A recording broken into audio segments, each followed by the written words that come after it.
Kumusta po kayo mga ginigiliw kong tagapakinig? Muli po ay narito tayo para sa isa na namang kwento ng kababalaghan.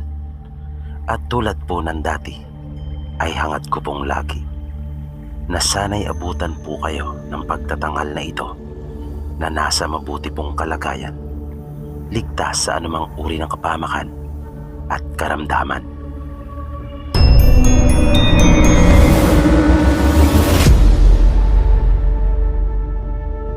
Narito na po ang pagpapatuloy ng ating kwento tungkol sa masaklap na naranasan ng lolo ng isa nating masugid na tagapakinig. Dahil nga sa takot ni Carlito na baka kung ano ang gawin sa kanya nung mga taong galit na galit dahil sa pagkamatay ni Angela, ay umalis siya ng kanilang bahay. Kahit pangalabag iyon sa kanyang kalooban, gulong-gulo ang isip niya dahil sa mga nangyari. Di maalis sa isipan niya yung masaklap na sinapit ng kanyang kasintahan. At di niya rin alam kung ano na ang naghihintay na kapalaran sa kanya. Lalo pa nga at siyang pinagbibintangang pumatay sa dalaga. Ramdam niya ang matinding galit sa tinig ng mga magulang ni Angela. At dahil nga sa magulo niyang pag-iisip, ay di na niya namalayang narating na niya pala yung pusod ng kagubatan. Huminto siyang sandali at sinuri ang kanyang paligid. Doon na niya unti-unting naramdaman ang pagod, maging ang pananakit ng kanyang katawan, bunga ng pagkakabugbog sa kanya nung isa nilang kamag-aral at ng mga kasama nito. Naupo siya sa paanan ng isang malaking puno at natulala. Paulit-ulit kasing bumabalik sa kanyang alaala yung mga mapait na nangyari.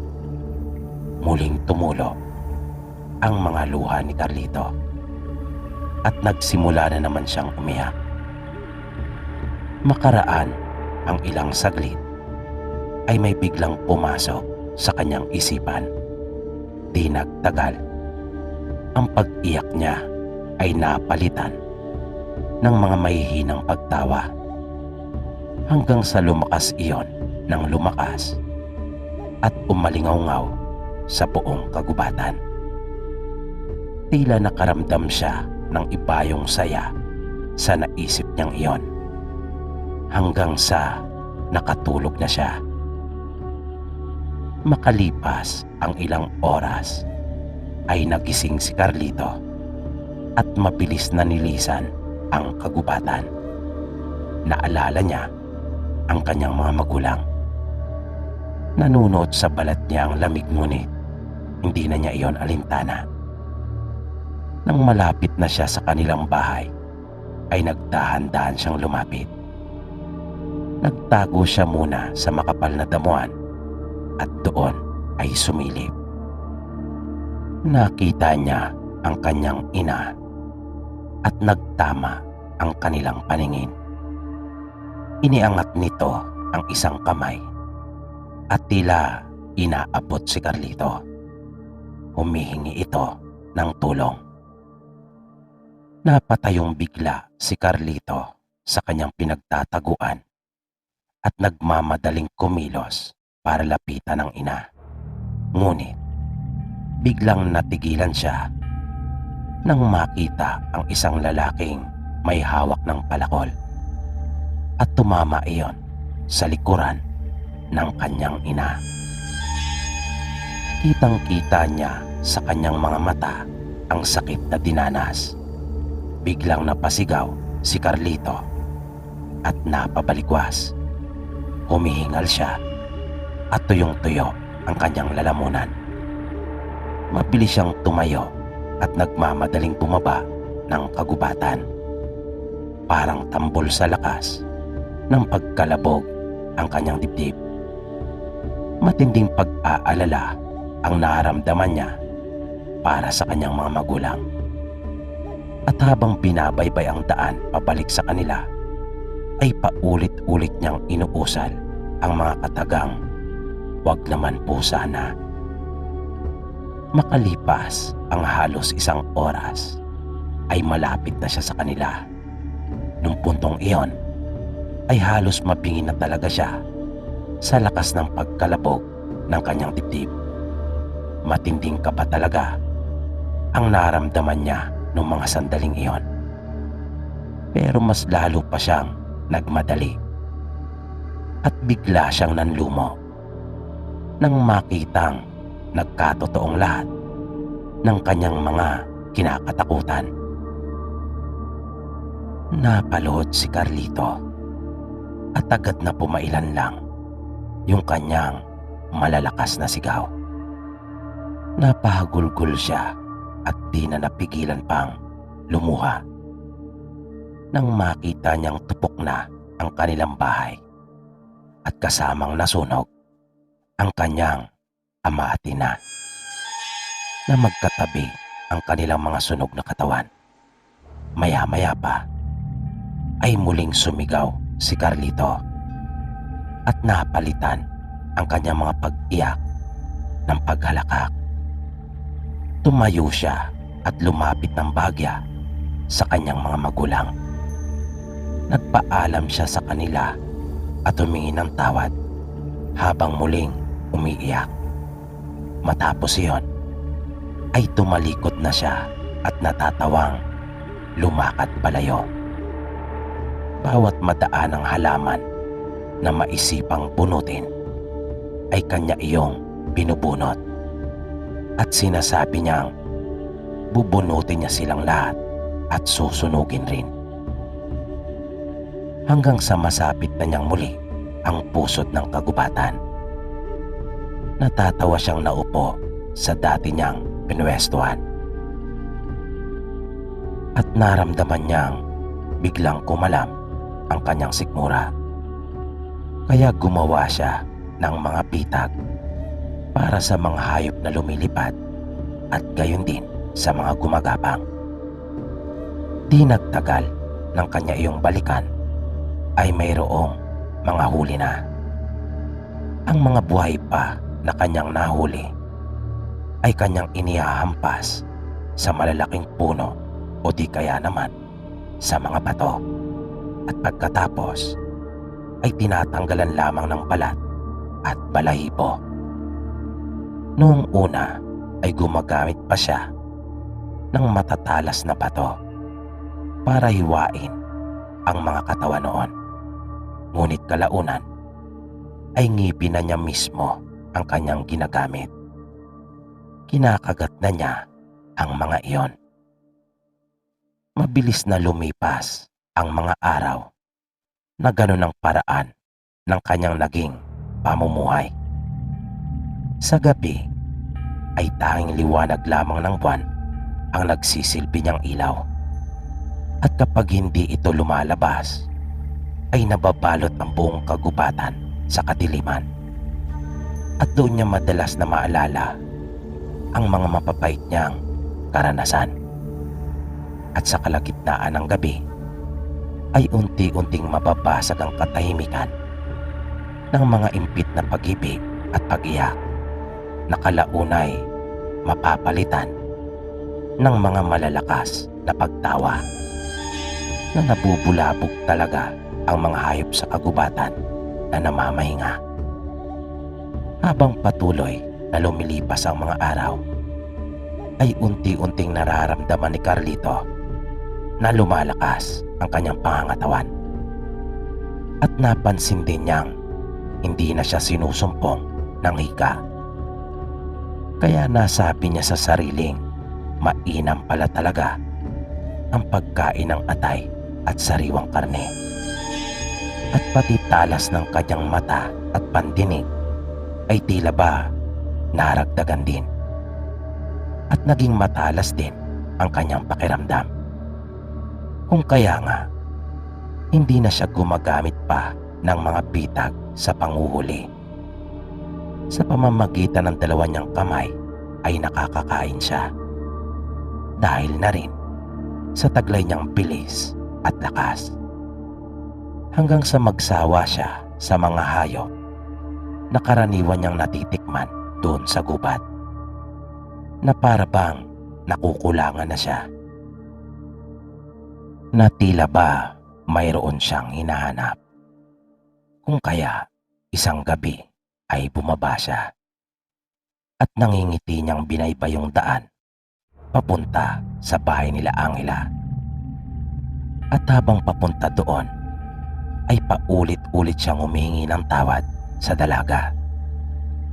Nang marating niya ang bahay ay nagmasid siyang sandali at pinag-aralan kung paano niya iyon mapapasok.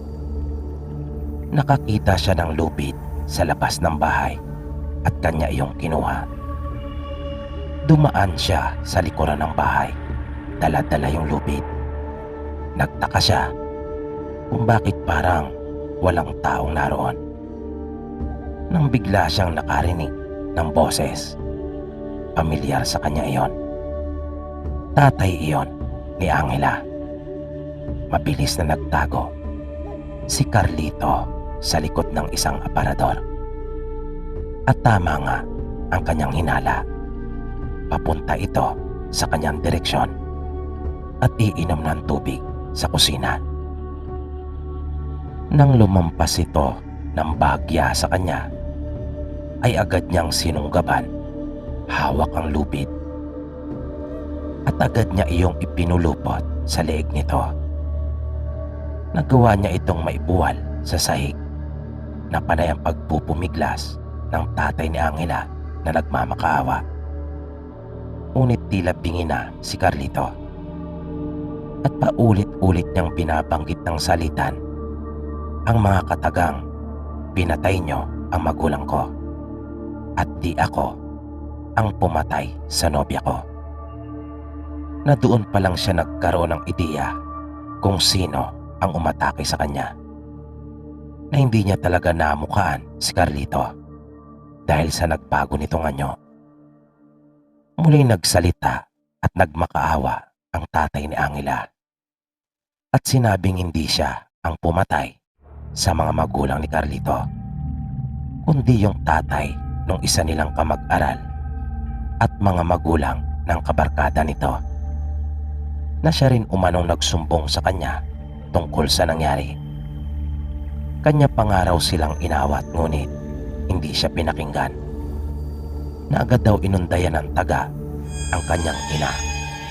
Nang ito ay nagpapaliwanag at sinasabing hindi si Carlito ang pumatay, na mayroon pa sana itong sasabihin, ngunit hindi na nagawa pa pagkat bumagsak na ito sa lupa na naghihingalo at kanilang sinunog ang bahay upang palabasing aksidente ang lahat.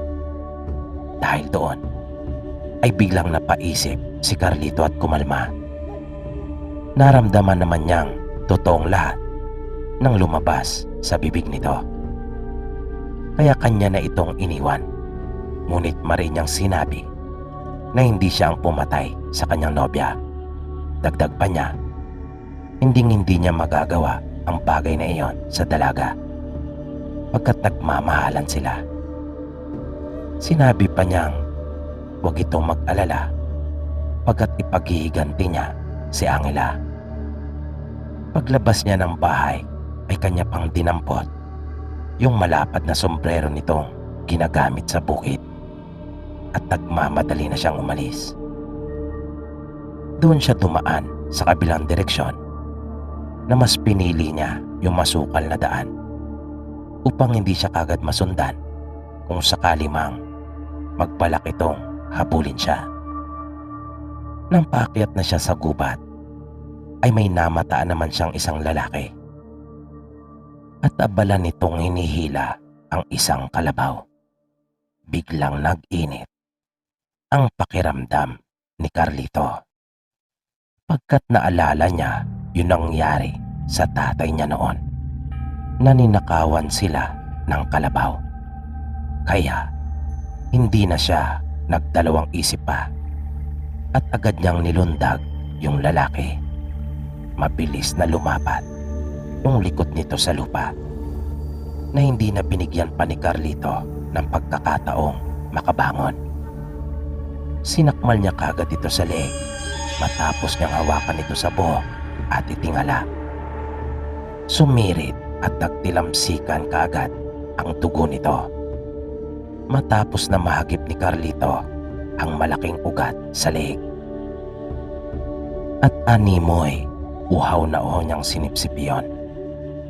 Panay ang pagkawag ng lalaki, ngunit wala na itong nagawa pa.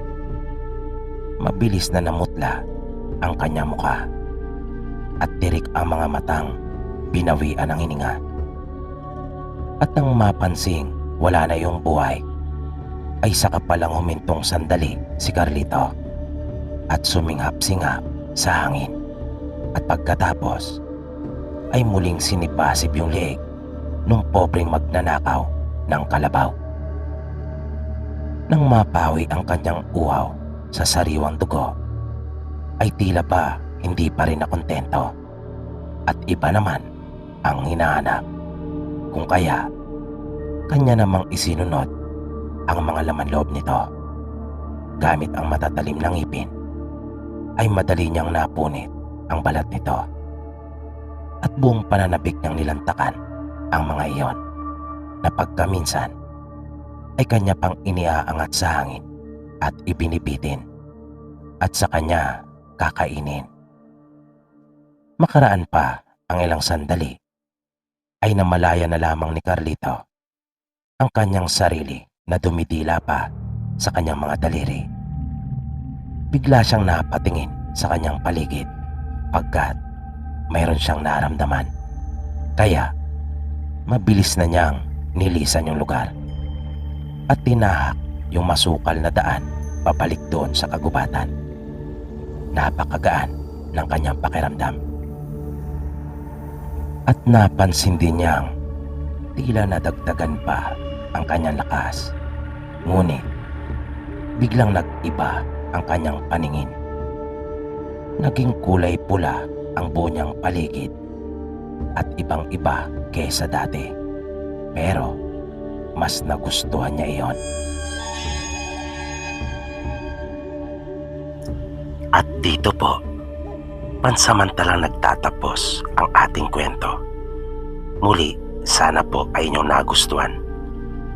At naway patuloy niyo pang subaybayan ang karugtong ng kwento po nating ito. Dito lamang sa Mga Totoong Kwento ng Kababalaghan. Maraming salamat po at hanggang sa muli.